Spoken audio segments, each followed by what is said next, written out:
நம் தேவனாகிய இயேசு கிறிஸ்துவினால் உங்களுக்கு கிருபையும் சமாதானமும் சந்தோஷமும் உண்டாவதாக.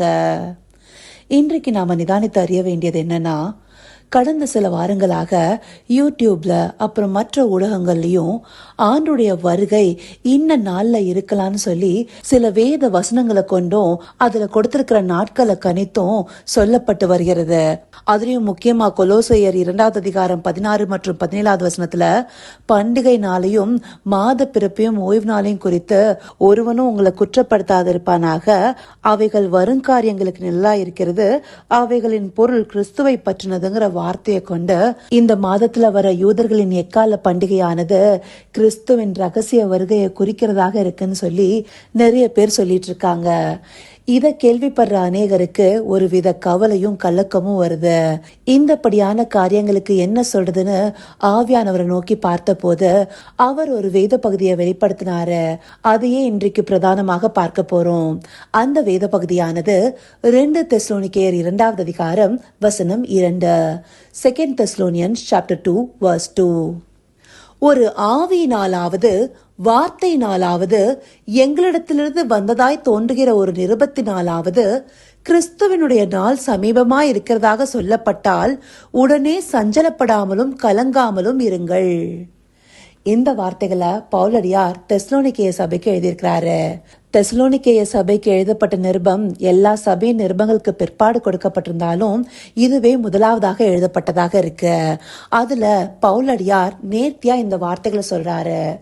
இந்த வசனத்திற்கு முன்பாக இருக்கிற முதல் வசனத்திலிருந்தே பார்த்தோம்னா, அன்றியும் சகோதரரே, நம்முடைய கர்த்தராகிய இயேசு கிறிஸ்துவின் வருகையும் நாம் அவரிடத்திலே சேர்க்கப்படுவதையும் குறித்து நாங்கள் உங்களை வேண்டிக் கொள்கிறது என்னவென்றால் முதலாவதாக குறிப்பிட்டிருக்காரு.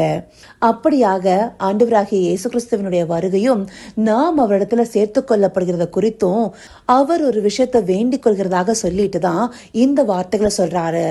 அப்படியாக நாம பார்த்த பிரதான வசனமானது என்ன சொல்லுது? ஒரு ஆவியினாலாவது.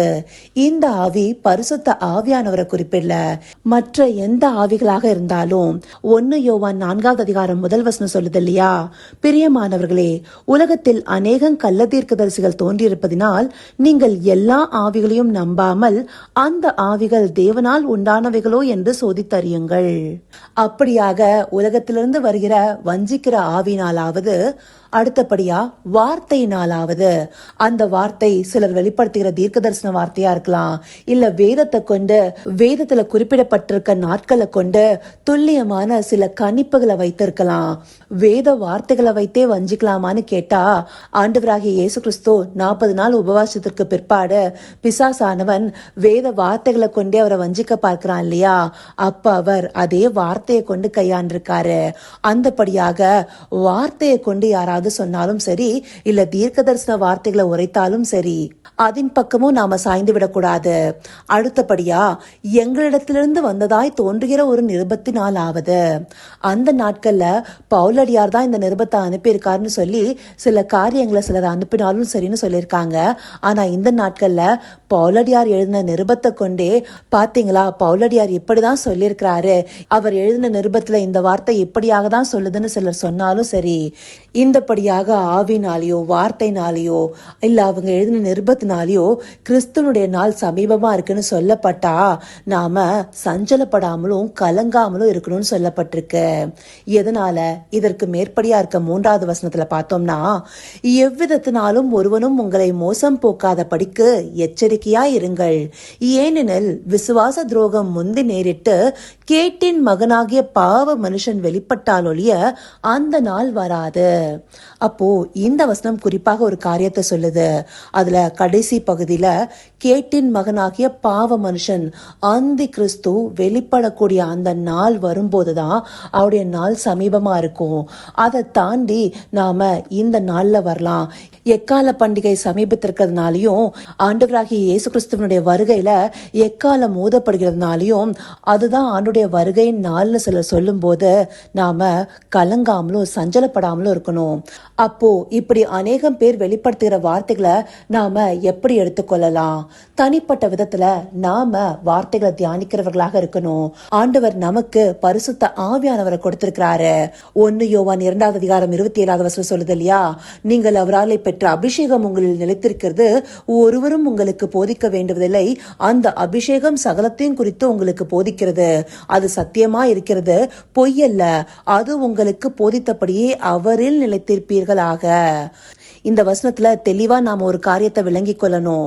பரிசுத்த ஆவி நாம பெற்றுக்கிறோம், அந்த அபிஷேகம் நமக்கு சகலத்தையும் குறித்து உணர்த்துன்னு சொல்லப்படும் போது அது ஆண்டவருடைய வருகை நாள் இன்னதுன்னு சொல்லி உணர்த்துவிக்க போகிறது இல்ல. ஆனா அது நமக்கு சத்தியத்தை போதித்தபடியே நாம அவருக்குள்ளார நிலைத்திருக்கணும். அதுதான் நாம ஆண்டுடைய வருகைக்கு முக்கியமாக செய்ய வேண்டிய காரியம். நாம அவருக்குள்ளார நிலைத்திருக்கும் போதுதான் அவருடைய வருகையில காணப்பட முடியும். அவருடைய வருகையின் நாள் நாம் அறிந்து கொள்ளணுமா, இல்ல அவருடைய வருகையில நாம எடுத்துக்கொள்ளப்படுறதுக்கு ஆயத்தமா இருக்கணுமா? மத்தேயு 24:42 44 தெளிவா நமக்கு சொல்லுது, உங்கள் ஆண்டவர் இன்ன நாளிகையிலே வருவார் என்று நீங்கள் அறியாதிருக்கிறபடினால் விழித்திருங்கள்.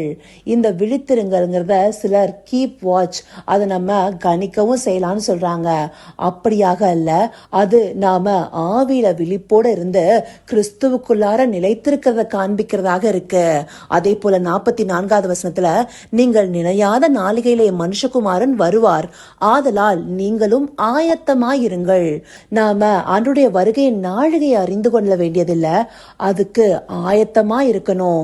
இந்த ஆயத்தத்தை குறித்து தான் ஆண்டவர் அநேக நாட்களா நமக்கு சொல்லிட்டு இருக்காரு இல்லையா. கடந்த வருடம் நவம்பர் 1 ஆயத்தமா இருன்ற வார்த்தைகளை தேவன் வெளிப்படுத்தினாரு. அப்போ ஆயத்தமா இருக்கிறதுக்கு அவர் எந்த வார்த்தைகளை காண்பிச்சாரு? மத்தேயு 25:4 அதை சுருக்கமா இப்ப சொல்லணும்னா, அங்க புத்தியுள்ளவர்கள் தங்கள் தீவட்டிகளோடும் கூட தங்கள் பாத்திரங்களில் எண்ணெயும் கொண்டு போனார்கள்னு சொல்லப்பட்டிருக்கு.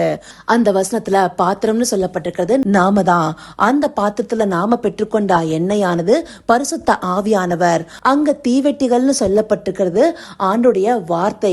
அப்படியாக நம்முடைய பாத்திரத்துல பெற்றுக்கொண்ட பரிசுத்த ஆவியானோர் துணை கொண்டு வேத வசனத்தின் வார்த்தைகளை கை கொண்டு வந்தோமே ஆனால் அது நம்முடைய கால்களுக்கு தீபமாயும் பாதைக்கு வெளிச்சமாயிருந்தும் நம்மை வழிநடத்துகிறதாகவும் நமக்குள்ளார கிறிஸ்து என்னும் மொழியை எழுப்புகிறதாகவும் இருக்கும்.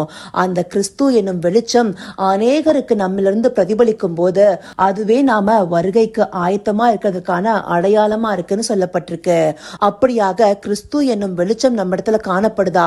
இதுவே நாம இன்னைக்கு நிதானித்து பார்க்க வேண்டிய முக்கியமான காரியமா இருக்கு. கிறிஸ்துவனுடைய திவ்ய சுபாவமானது நமக்குள்ளார வரலனா நாம இந்தப்படியான நாட்களும் இந்தப்படியான கணிப்புகளும் கேட்கும் போது கலங்கி போய் தான் நிற்போம். இந்த யூதர்களின் எக்கால பண்டிகையாகிய ரோஸ் ஹஷானான்னு சொல்லப்படுறது செப்டம்பர் 23-24 எதிர்பார்க்கப்படுது. அந்த நாள் தான் கிறிஸ்து வருவாரு.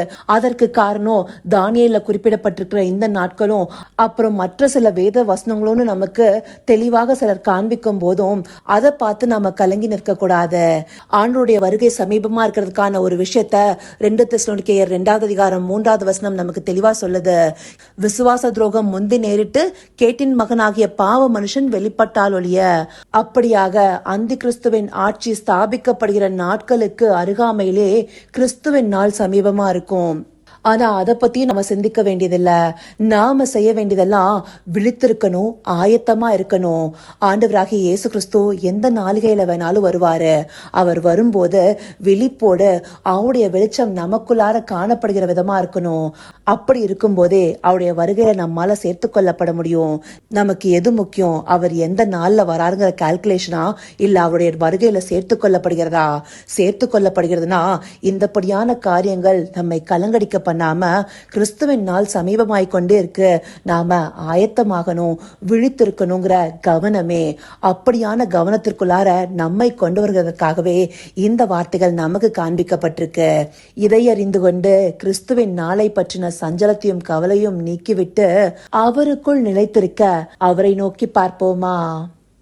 கர்த்தாவே, தேவாதி தேவனே, உமக்கே இந்த வேலை நன்றி செலுத்துகிறோம் ராஜா. அப்பா, உம்முடைய வருகையை குறித்து காரியங்கள் வெளிப்படுத்தப்படும் போது அதை கேட்டு நாங்க சஞ்சலப்பட்டும் கலங்கியும் தவிக்காம உமக்குள்ளார ஸ்திரப்பட்டவர்களாக உம்முடைய வார்த்தையில நிலைத்திருப்பவர்களாக இருக்கணுங்கிறத இந்த பகுதிகள் மூலமாக எங்களுக்கு காண்பிச்சிருக்கீங்க தகப்பனே.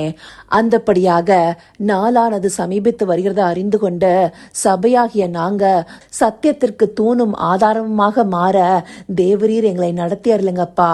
ஆம் ராஜா, நீர் எங்களுக்கு தந்த பரிசுத்த ஆவியானவர் துணை கொண்டு வேத வசனங்களை நாங்கள் ஆராய்ந்து பார்த்து அதை கை கொள்ளும் போது உம்முடைய வெளிச்சம் எங்களிடத்துல காணப்படுவதே எங்களுடைய ஆயத்தம் என்று தேவரீர் எங்களுக்கு வெளிப்படுத்திருக்கீங்க.